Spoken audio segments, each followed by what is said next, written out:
Alianani anu landangan Okian mubadikan saha Allah bismillah anu sihiwahab maktubun ditulis, maktubun diserang, Ittaurati dina kitab At-Taurat, Ittaurati dina kitab At-Taurat, naon lafad al-harisu fakir, al-harisu ari anu katetemes, fakirun eta anu fakir, al-harisu ari anu katetemes, fakirun eta anu fakir.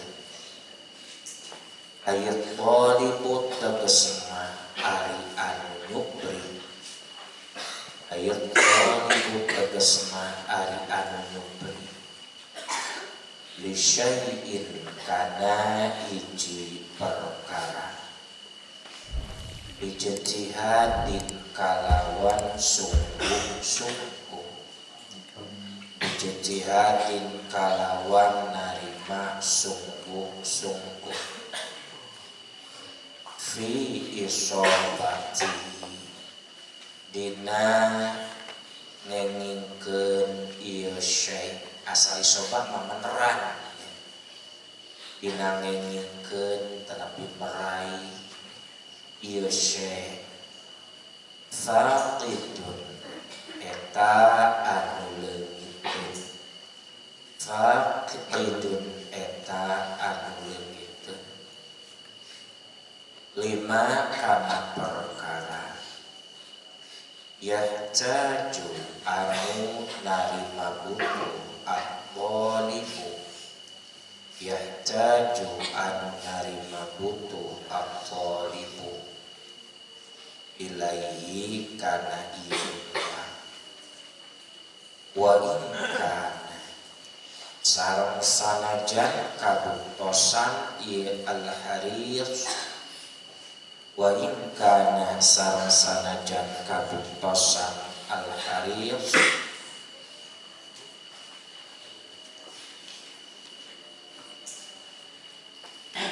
malikat dunya eta anu ngamilik kana dunya, malikat dunya eta anu ngamilik kana dunya, aima tegesna perkara, bainas samai anu tetep antara langit, bainas samai anu tetep antara langit, wal ardi jeung bumi, wal ardi jeung bumi, minal amti'ati nyatana tina pirang-pirang barang, minal amti'ati nyatana tina pirang-pirang barang,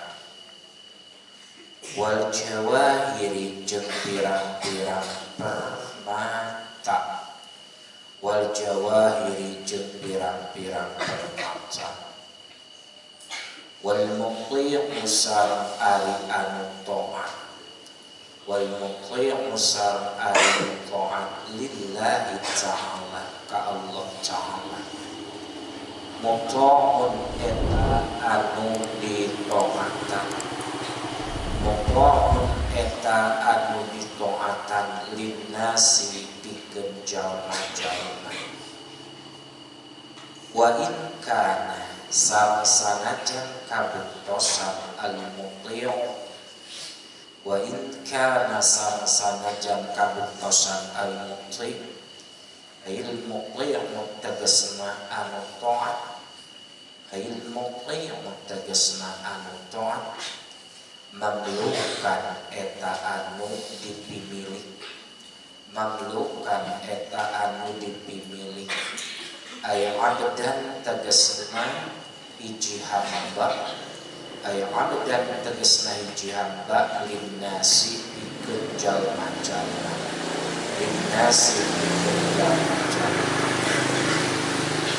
wal qani'un sareng ari nu qanaat, wal qani'un sareng ari anu qanaat, ayissakinul qalbi tegesna nu tenang hatena, engal keneh Mas Alfiah idopat naon tah, idopat naon nu biasa di alif lam anu duanana, idofat lafziyah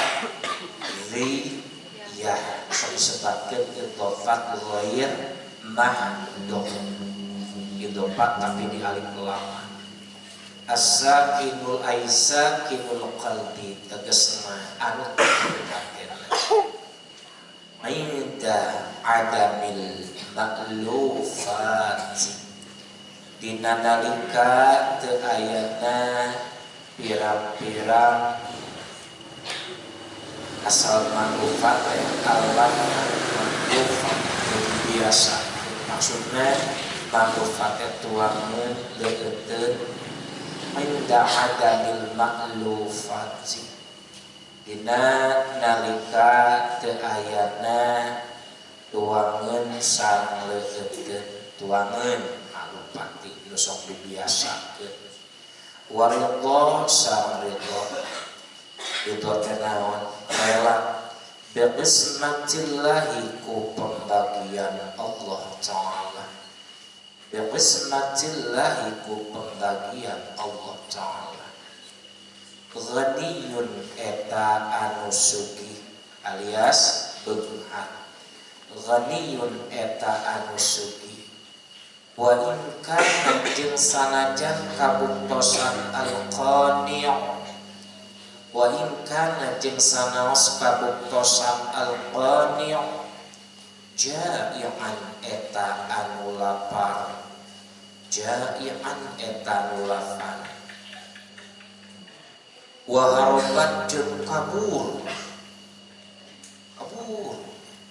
saha imro'atun hiji istri sa imro'atun hiji istri asiratun anu ditawan cek sunat mah nu diboyong asiratun nu ditawan min biladil kufri ti negara kafir min biladil kufri ti negara kafir ya Allah wa masyad jeung mapa imro'ah istri tangguh wa masyad jeung mapah imro'ah mi'atai farsakhin kana 200 parsakh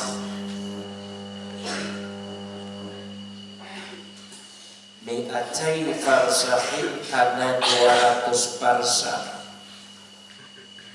lam takul tenuang itu imro'ah lam takul tenuang itu imro'ah syai'an kana naon-naon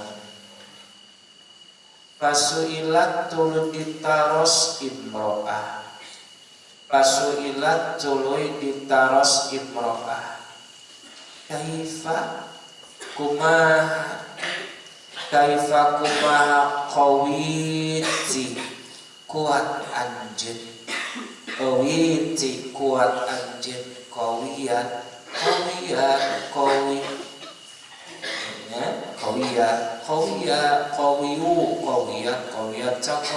nah aya qawiti qawina kuat anjeun al masyi kana mapa lempang bila aklin kalawan tetua bila aklin kalawan tetua faqalat tul nyarios imro'ah kana lapan kullama ju'tu samangsa-mangsa lapar kuring kullama ju'tu samangsa lapar kuring qara'tu tah maoskeun kuring qara'tu tah maoskeun kuring qul huwallahu ahad kana qul huwallahu ahad talasa marratin kana tilu pirang-pirang balikan talasa marratin kana tilu pirang-pirang balikan fa asba'a yushbi'u fa ushbi'u tuluy waraq kuring fa ushbi'u tuluy waraq kuring akas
Bismillahirrahmanirrahim.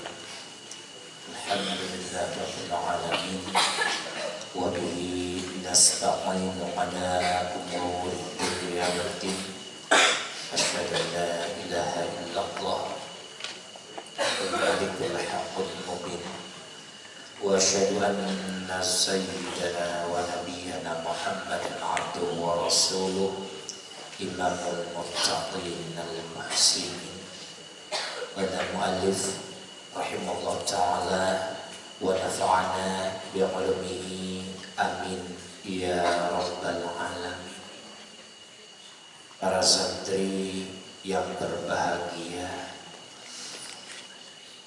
kita lanjutkan masalah yang bertalian dengan ilmu tasawuf untuk pelajaran jiwa, riyadhatun nufus untuk latihan jiwa, bukan riyadhatul abdan olahraga.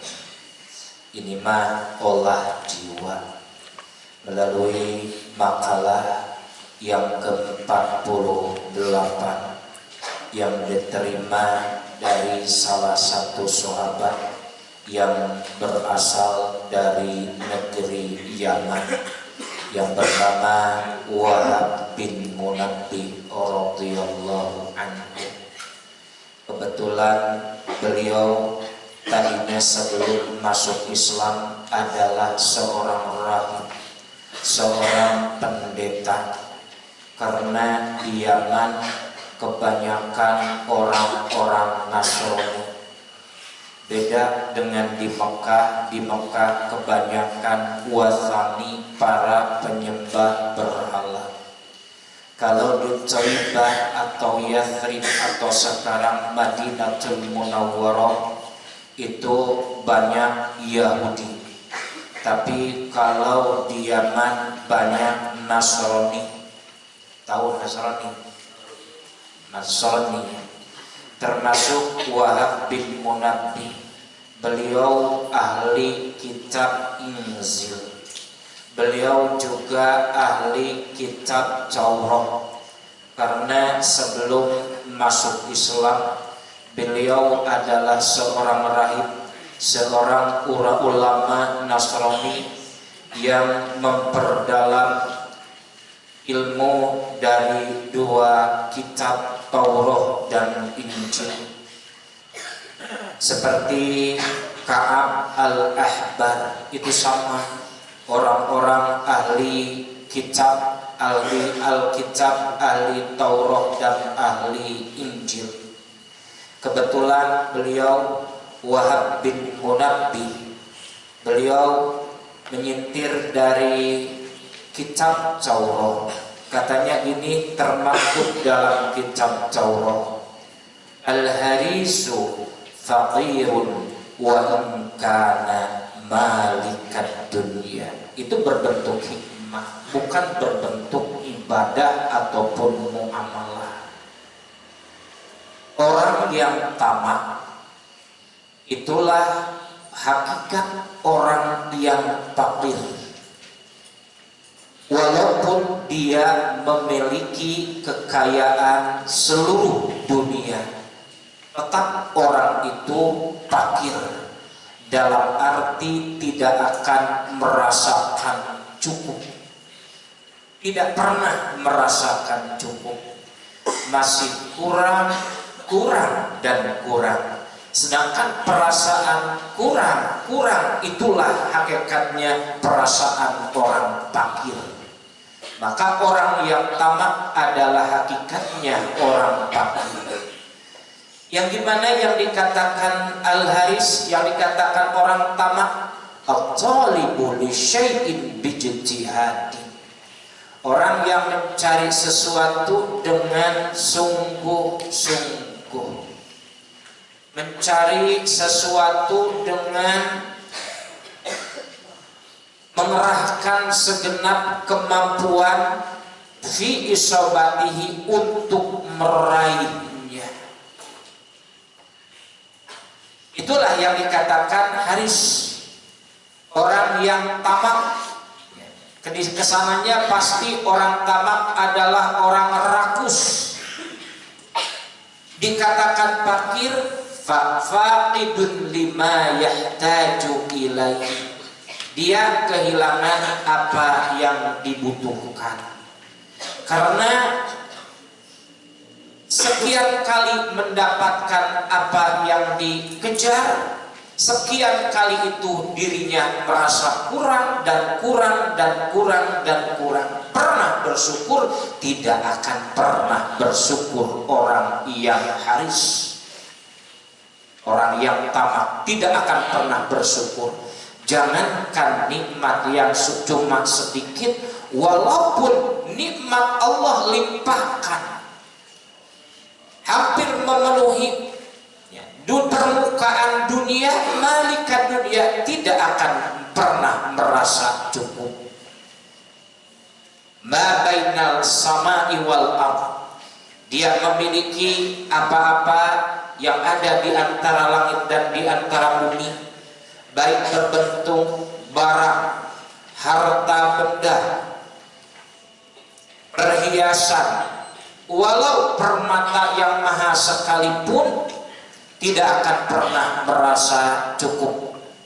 Ini persis dikatakan dalam satu hadis Rasulullah sallallahu alaihi wasallam, "Lau atiya ibnu Adam wadiyan min dhahabin labtaghafaniyan." Jikalau manusia diberi satu lembah emas, di orang Bapak emas cuma berapa gram? Ya, gak ada yang bawa emas 1 kilo. Ya. Kalau ada pun dikatakan toko emas berjalan. Kalau kata Rasul, manusia, apalagi orang yang haris, orang yang tamak, diberikan satu lembah, satu lembah dengan penuh dengan emas, tidak akan pernah merasa cukup. Masih kurang, labtagha faniyan, yakin dia akan mencari yang keduanya. Kalau yang kedua udah tercapai hasil, yakin akan mencari yang ketiganya. Kalau yang tiga diraih, yakin akan mencari yang keempatnya. Maka sampai kapanpun tidak pernah merasa cukup. Itu hakikatnya fakir, orang-orang fakir yang tidak pernah merasa cukup atas limpahan karunia yang diberikan Allah Subhanahu wa ta'ala.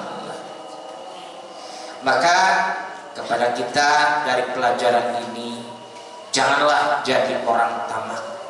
Untuk mencari sesuatu karunia rezeki, boleh punya planning, boleh punya cita-cita, boleh punya apa yang dikejar, gini boleh, tapi tidak harus dijtihadi, tidak harus sungguh-sungguh segenap kemampuan, sehingga untuk mencari apa limpahan Allah yang bertalian dengan dunia, melupakan tugas ibadah, melupakan apa bekal kita di alam barzakh, melupakan apa yang akan dibawa kita ketika meninggal dunia, apa tanggung jawab di hadapan Allah di yaumil akhir ketika dihadapkan kepada Rabbul Alamin. Maka tidak baik bagi seorang muslim bersifat tamak. Itu bukan sifat muslim, tapi sifat munafik, tapi sifat orang-orang kafir. Tapi bagi muslim biasa-biasa aja. Apa yang diberikan Allah itulah karunia yang patut disyukuri. Alhamdulillah.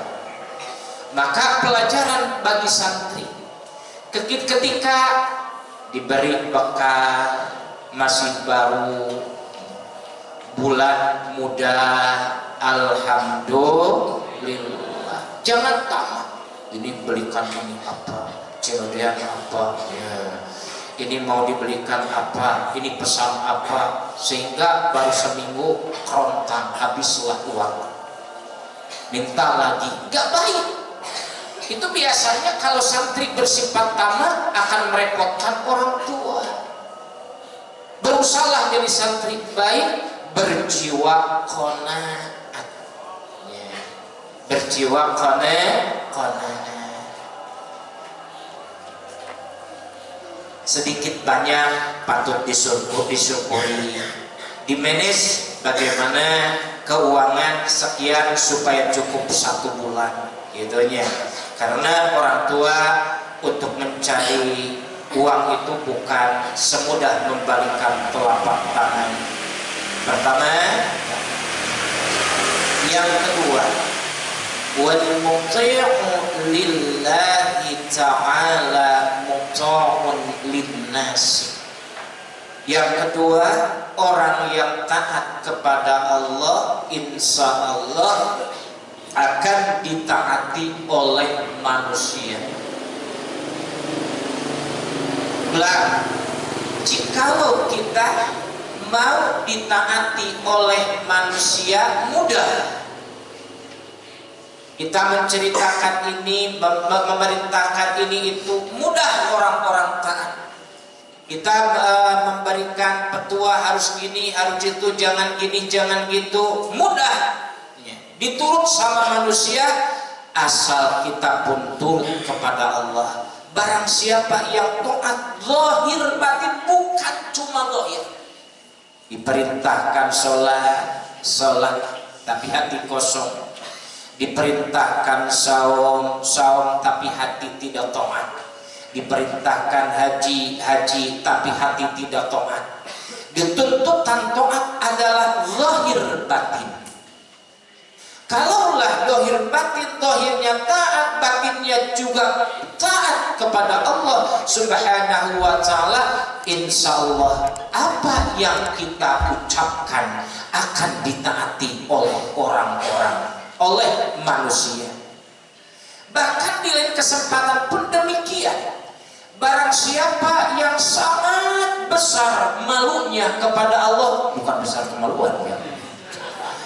Barang siapa yang besar, sangat besar malunya kepada Allah, sehingga ketika beribadah, ketika sholat takut menengadah karena diperhatikan Allah, takut lirik sana lirik sini karena Allah memperhatikan. Orang yang merasakan takut kepada Allah, malu kepada Allah, insya Allah orang-orang pun tanpa dipinta akan merasa malu ketika bertemu orang itu, orang yang sangat besar malunya kepada Allah Subhanahu wa ta'ala. Kan sudah dikatakan dari hadis Syu'bul Iman yang 77 kan, di akhir hadis ditutup dengan al-haya'u minal iman. Al-imanu bid'un wa 'ainun syu'batan fa'a'laha qawlu la ilaha illallah Muhammadur Rasulullah wa adnaha imatatul adza 'anit tariqi wal haya'u wal haya'u minal iman. Di akhir hadis dikatakan wal haya'u minal iman.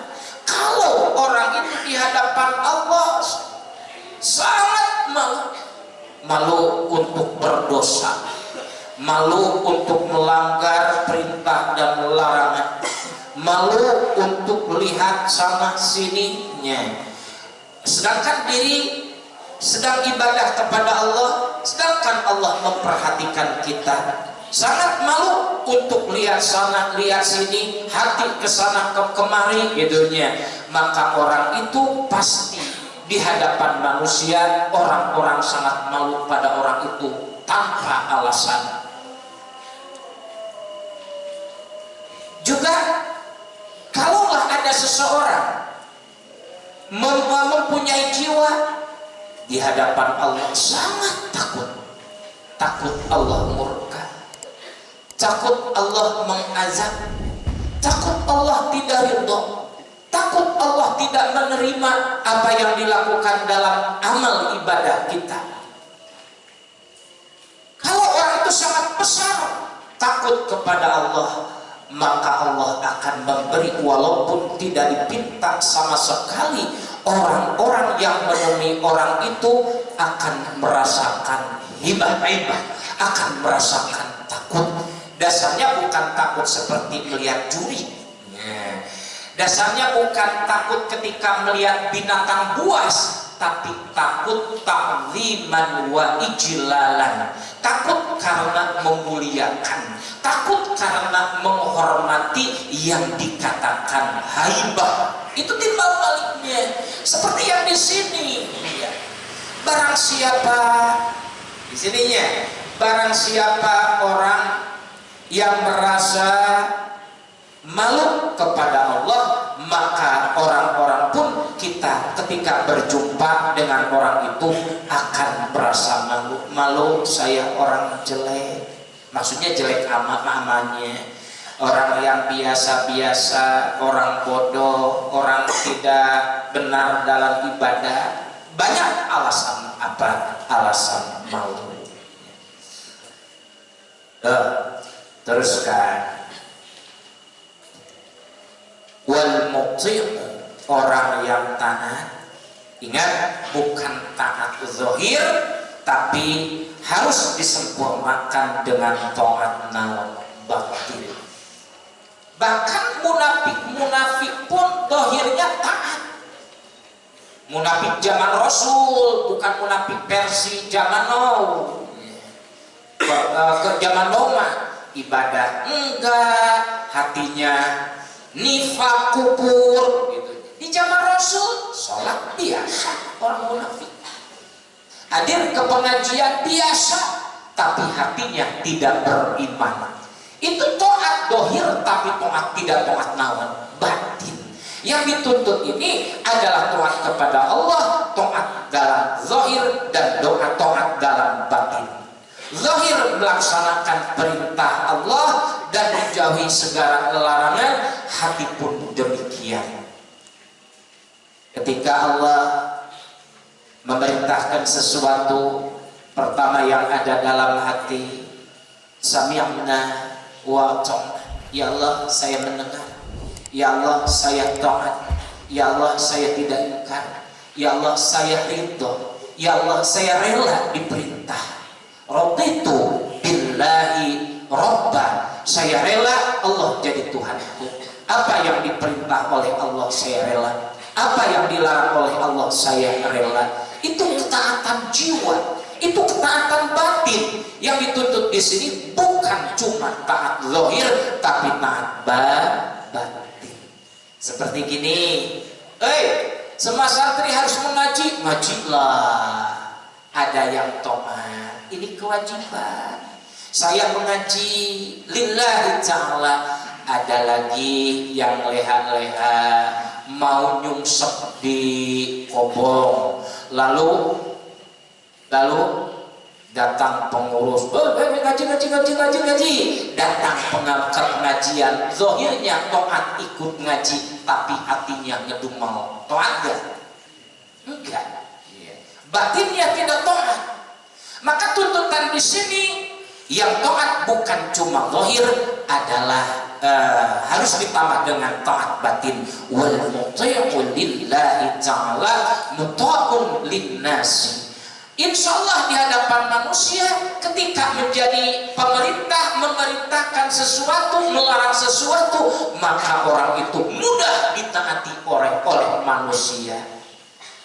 Maka alangkah idealnya, maka alangkah idealnya kalau calon para pemimpin yang muti'un lillahi, taat kepada Allah dan karena Allah, rela lillahi ta'ala. Sebelum jadi pemimpin lalu dipilih jadi pemimpin, insya Allah ketika jadi pemimpin lidahnya mudah diterima oleh masyarakat. Di sini orang yang taat taat kepada Allah, muta'un linnasi, orang-orang pun dengan sukarela, tanpa dipaksa, tanpa diiming-iming, tanpa dibujuk rayu, akan taat kepada orang itu. Hebat kan? Nah, itulah salah satu kriteria yang harus jadi pemimpin, didasari dengan taat kepada Allah Subhanahu wa ta'ala. Jangankan orang turunan hebat, jangankan orang turunan raja-raja, wa in kana al-muti'u mamlukan, walaupun orang yang taat itu abid yang dimiliki oleh manusia, orang yang tidak merdeka, suka diperjualbelikan, tapi kalau taat kepada Allah, insya Allah zahirnya mudah diterima oleh orang-orang. Al-Quran pun memberikan figur kepada kita sekalian, figur orang yang muti'un lillah, taat zahir batin. Kenyataan walaupun orang itu seorang hamba sahaya, tapi ucapannya didengar oleh orang-orang. Yang paling populer dalam Al-Quran adalah Luqmanul Hakim. Ada kisahnya yang tertera dalam juz 21, ada surah Luqman. Kalaulah kita ingin mengutip dari surah yang ada dalam kitab Al-Quran untuk mendidik diri, mendidik istri, mendidik keluarga, cukup dengan surah Luqman. Karena di situ masalah bimbingan jiwa, bimbingan zahir, etika, ibadah, muamalah yang disertai dengan etikanya itu komplit tertera dalam surah Luqman. Siapa itu Luqmanul Hakim? Seorang hamba sahaya sebelum diperdekakan.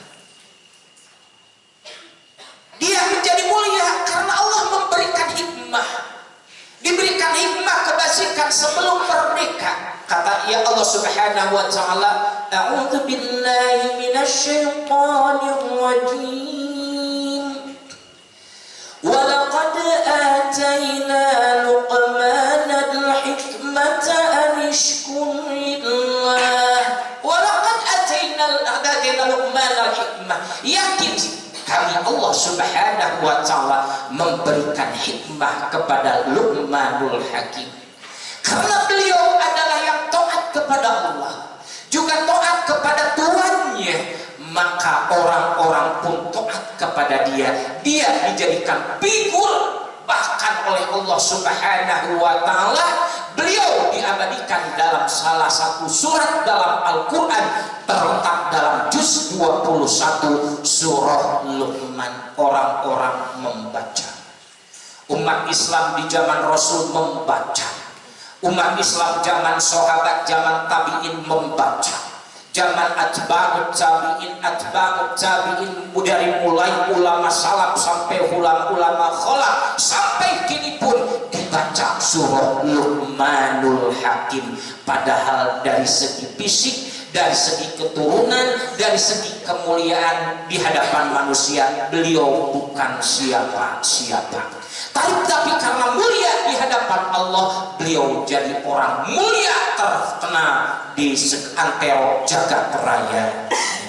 Beliau jadi panutan, kata-katanya jadi panutan, hikmahnya jadi panutan, pituah tausiahnya jadi panutan. Maka di sini walaupun orang itu wa in kana mamlukan, bukan orang merdeka, tapi sebagai orang hamba sahaya yang dimiliki oleh orang lain, insya Allah kata-kata akan ditaati oleh manusia. Itu yang kita beri contoh satu lagi, itu dari kaum laki-laki. Sekarang dari kaum perempuan.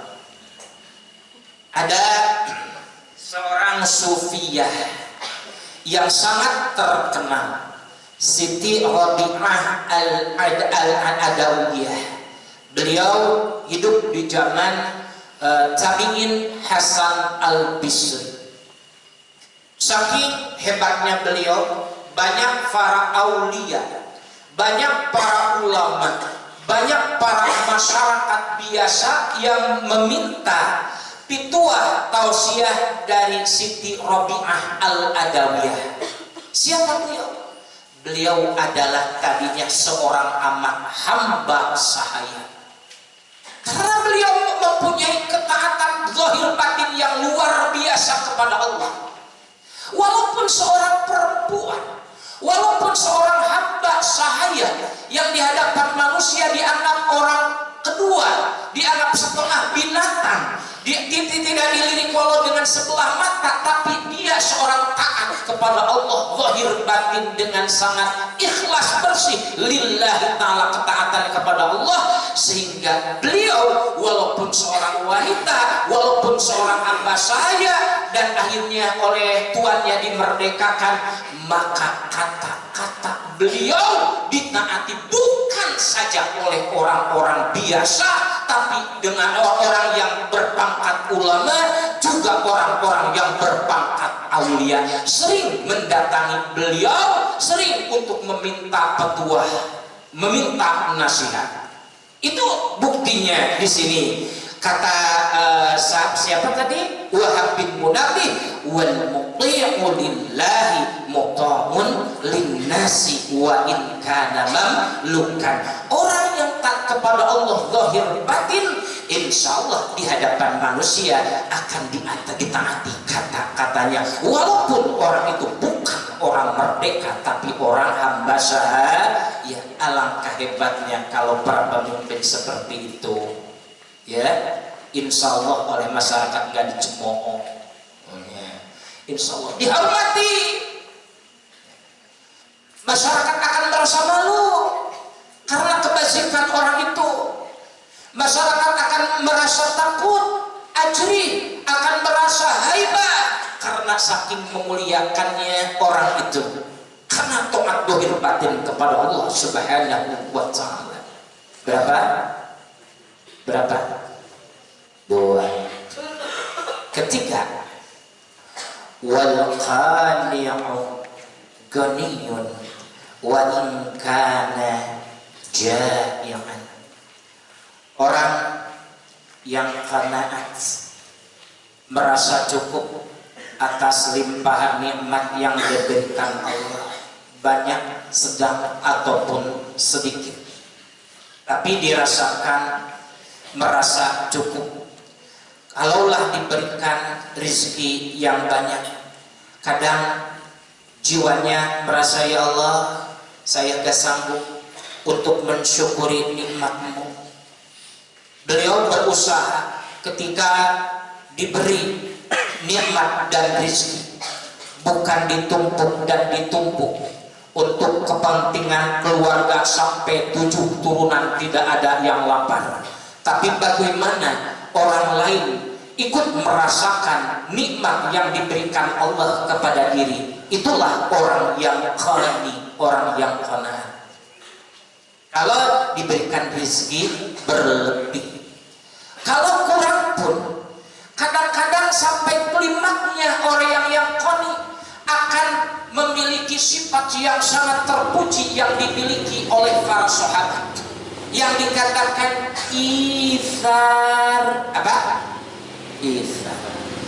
Ini dalam istilah orang dermawan itu ada yang dikatakan jud, dermawan. Kalau orang itu sangat dermawan adalah al-jawad, sangat dermawan.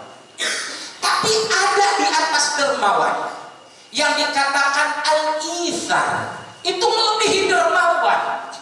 Seperti dikisahkan dalam Al-Quran, a'udzubillahi minasyaitonir rajim, wa yu'thiruna ala anfusihim walau kana bihim khasasah. Mereka memilih orang lain padahal dirinya sangat membutuhkan, tapi memilih untuk mencukupi orang lain padahal dirinya pun lapar, padahal dirinya dirinya pun sangat membutuhkan. Itulah sifat sahabat yang dipuji Allah Subhanahu wa taala, melebihi daripada al-jawad yang dikatakan ihsan. Itu kalau diberikan rezeki yang sedikit. Ingat kisah kepala kambing ya. Orang yang sangat membutuhkan, alhamdulillah hari ini Allah memberikan rezeki kepala kambing. Keluarga lapar dari pagi belum makan, belum sesuap nasi pun kalau di kita gitu ya, belum sepotong roti pun masuk ke perut. Ini dapat limpahan rezeki dari Allah Subhanahu wa taala kepala kambing.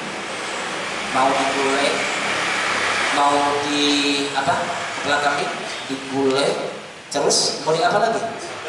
Dipasak, mau digorengnya. Ketika mau dipasak, mau dimakan, padahal keluarga itu sangat membutuhkan, sangat fakir. Ingat tetangga sebelah, ya Allah, barangkali tetangga kita lapar dari kemarin. Kalau kita lapar dari pagi, mungkin tetangga lapar dari kemarin. Kalau kita membutuhkan, barangkali tetangga 2 kali atau berlipat kali membutuhkan daripada kita. Kalau kita keluarga lapar hari ini, barangkali tetangga sudah lapar dari kemarin-kemarin. Maka walaupun keluarga itu sangat membutuhkan kepala kambing lalu diberikan kepada tetangganya, itu bukan jawad tapi ihsan. Karena jawad akan mensisakan untuk dirinya, untuk keluarganya. Ketika mendapatkan uang sehari 1 juta, jawab untuk saya hari ini berapa, untuk istri berapa, kebutuhan hari ini, untuk anak-anak berapa, barangkali ada kewajiban yang harus dikeluarkan berapa. Nah sisanya baru diberikan kepada orang lain. Ketika mendapatkan sisanya diberikan kepada orang lain setelah kebutuhan keluarga terpenuhi, itu labelnya adalah jawad, dermawan. Tapi ihsan lain lagi, lebih daripada itu. Walaupun seluruh harta, seluruh rezeki diberikan kepada orang lain karena merasa orang lain lebih membutuhkan, itulah yang ihsan, lebih daripada jawad. Ngerti? Itulah sahabat. Jarang zaman sekarang yang dikatakan ihsan, enggak. Mahal, cuma ada pada masa sahabat yang kata ihsan. Wa yu'thiruna 'ala anfusihim walau kana bihim khassasah. Itulah ketika mendapatkan rezeki walaupun sedikit, masih memberikan amal kebajikan untuk orang lain. Gimana caranya untuk memberikan kebajikan kepada orang lain?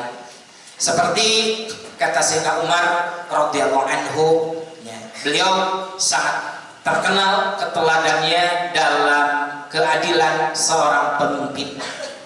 Beliau pernah berkata waktu dikirimi kue, beliau sedang jadi Amirul Mukminin. Ternyata kue sangat enak, diberikan lagi. Kenapa tidak dimakan? Ini kue di daerahmu, di tempat asalmu dimakan oleh seluruh rakyat? Enggak, karena harganya sangat mahal. Dimakannya cuma kalangan menengah ke atas. Bawa, ambil, bawa ke daerahmu. Kenapa ya Amirul Mukminin? Kata beliau, seorang pemimpin, jikalau negara dalam keadaan lapar, maka pemimpin yang harus pertama kali merasakan lapar. Bagus kan begitu? Wow. Jikalau negara itu mengalami kesuburan, limpahan karunia yang luar biasa, maka rakyat harus yang terdepan. Para pemimpin harus merasakan nikmat Allah dalam kesuburan paling akhir. Itu kata Umar bin Khattab radhiyallahu anhu. Luar biasa. Berapa itu? Doanya. Wal qani'u ghaniyun. Orang yang qanaat, merasa cukup apa yang diberikan Allah dalam karunia-Nya, tidak merasa kurang, walaupun secara kenyataan emang kurang, tapi tidak pernah merasakan kurang. Merasa lebih, itulah yang dikatakan asyakur. Ada syakir, ada syakur. Syakir makir. Syakir. Kita pun boleh syukur. Ketika bokeh, gak ada uang. Kenapa? Bulan tua. Ada wesel lengki dari lembur masing-masing, daerah masing-masing. Panggil siang-siang kopet. Enggak kayak gini orang tua, bukan kopet. Paket berikan alhamdulillah, syukur. Minimal mengucap alhamdulillah. Itu boleh dikatakan syakir, bersyukur, walaupun rentang waktunya jarang gitunya, cuma berkala boleh dikatakan orang itu asyakir, bersyukur. Tapi yang mahal adalah asyakur. Beda. Asyakir isimpan, asyakur itu sifat mubalaghah. Syukurannya tensinya sangat banyak, itu asyakur. Yang susah dari kita adalah bukan syakir tapi asyakur. Memperbanyak syukuran. Ketika mendapatkan rezeki banyak, alhamdulillah syukuran. Ketika diberikan rezeki kurang, ya Allah, kenapa Engkau memberikan rezeki cuma segini? Nah, itu bukan seorang syukur. Diberikan sehat, syukur. Diberikan tidak sehat, syukur. Diberikan rezeki yang banyak, alhamdulillah, bersyukur. Diberikan rezeki kurang, tapi tetap masih bersyukur. Ketika pada situasi yang sangat terpuruk sekalipun, tetap ia bersyukur kepada Allah. Maka Allah berkata, wa qalilum min ibadiyasy syakur. Alangkah sangat sedikit dari hamba-hamba kami yang dikatakan syakur. Karena satu situasi apapun harus bersyukur kepada Allah. Itu yang mahal adalah asyakur. Maka intinya, kalau kita ingin sebagai hamba Allah yang banyak bersyukur, syukur-syukur mencapai gelar label apa? Asyakur, maka kuncinya harus al-qani, punya jiwa, punya sifat qanaah. Apa yang diberikan Allah diterima dengan kedua telapak tangan dan diterima dengan lapang dada. Alhamdulillah, segini pun saya belum bisa bersyukur. Orang yang qanaat adalah az-zakinul qalbi, yang jiwanya tenang. Jangankan ketika Allah memberikan rezeki yang luas, yang lapang, walaupun inda adamil ma'lufat, walaupun ketika makanan gak ada, uang untuk membeli makanan gak ada, tagihan untuk mendapatkan uang memberikan makanan gak ada, air, halo dok, ya, gak ada. Ketika dalam situasi terpuruk pun, tapi hatinya tetap tenang, menerima dan sambil berusaha menerima apa yang digariskan Allah, yang ditimpakan Allah Subhanahu wa ta'ala, wa bi kismatillahi ta'ala, dan meridai apa yang diberikan Allah. Aduh, kalau orang tidak mempunyai qanaat, wah, parah nih orang. Jadi rakyat miskin mencuri karena merasakan kurang, ya, nipu, apapun dosa-dosa banyak dilakukan oleh orang yang tidak qani.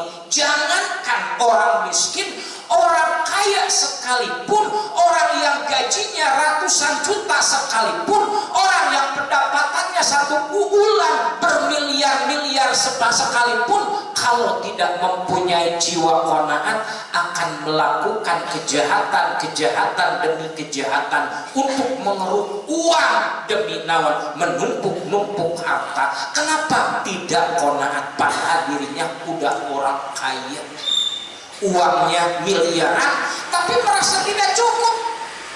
Itu kehilangan jiwa qanaah. Maka santri dididik di pesantren untuk ditanam jiwa qanaah, terutama pada akhir bulan ya, uang gak punya, stok beras habis, bon di tiap warung, waduh, abah ngutang ke teman, ini gimana? Diperhitungkan, ini utang udah nyampe 400.000, sedangkan bekal diberi 500.000, sisa uang cuma 100.000. Yang 100.000 harus dibayarkan ke anu gimana? Karena tidak qanaah, akhirnya capek sendiri, akhirnya linglung sendiri, akhirnya menyiksa jiwa diri sendiri. Maka bersifatlah qanaah. Itu orang qanaah itu ghaniyun. Itulah hakikatnya orang kaya adalah orang qanaah, yang merasa cukup apa yang dilimpahkan Allah Subhanahu wa ta'ala. Rasul berkata sallallahu alaihi wasallam, laisal ghina bi kathratil arab walakinnal ghina ghinaun nafsi. Bukanlah hakikatnya orang kaya karena banyak harta, tapi hakikat kaya adalah kaya jiwa. Kenapa kaya jiwa? Karena orang itu al-qani. Kenapa dikatakan qani? Karena mempunyai sifat qanaah, merasa cukup, merasa menerima apa limpahan dari Allah Subhanahu wa ta'ala, sedikit banyak pun disyukuri, merasa cukup, alhamdulillah. Itu ghaniyun. Wa in kana jai'an, walaupun secara kenyataan orang itu orang lapar. Bahkan ada yang 1 minggu tidak makan. Dalam kisah, dalam syarah kitab Al-Hikam Syekh Ibnu Athaillah, ada beberapa aulia yang udah seminggu tidak makan, yang udah 5 hari, bahkan kalau nyampe 10 hari saya pernah darahkan ini akan itu. Saking qanaahnya, tetap bersyukur kepada Allah, tetap mengucap alhamdulillah. Beliau bukan saja ketika sehat mengucap alhamdulillah, ketika sakit pun mengucap alhamdulillah. Jangankan ketika banyak rezeki mengucap alhamdulillah, ketika tidak ada pun beliau rajin mengucap alhamdulillah. Maka dalam hadis orang-orang seperti itu dibuatkan Allah di surga satu gedung yang sangat megah, yang wah, yang diberi nama Baitul Hamdi, gedung pujian. Karena di dunia orang-orang itu sering memuja-muji kepada Allah Subhanahu wa ta'ala, bukan saja ketika sehat, ketika sakit pun memuji kepada Allah. Bukan hanya waktu senang, ketika tidak senang pun memuji kepada Allah. Situasi apapun, sebaik getir apapun kenyataan yang menimpa, tetap selalu memuji kepada Allah.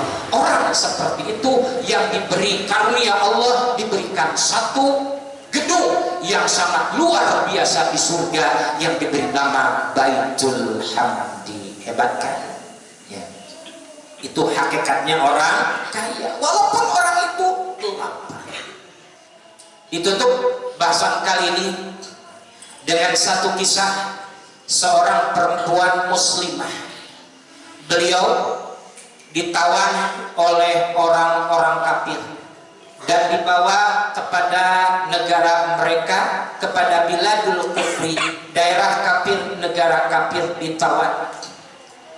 Namun dengan pertolongan Allah Subhanahu wa ta'ala dan kegigihan muslimah tersebut, beliau ketika yang menawan beliau lagi lengah, kabur.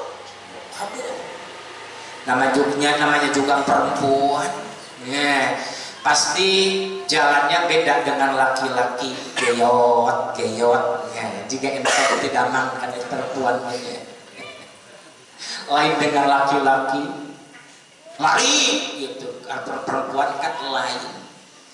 Tapi dengan kegigihan perempuan tersebut, beliau alhamdulillah bisa selamat dari orang kafir yang menawannya. Dari negara kafir ke negara Islam, beliau berjalan kaki, bukan cuma 100-200 meter, bukan cuma 1 kilo 2 kilo, ini hitungan 200 parsah. Ini satu parsah kan melebihi 3 kilo. Coba bayangkan berapa jarak tempuh yang ditempuh wanita tersebut, berapa ratus meter jarak tempuh yang ditempuh wanita tersebut.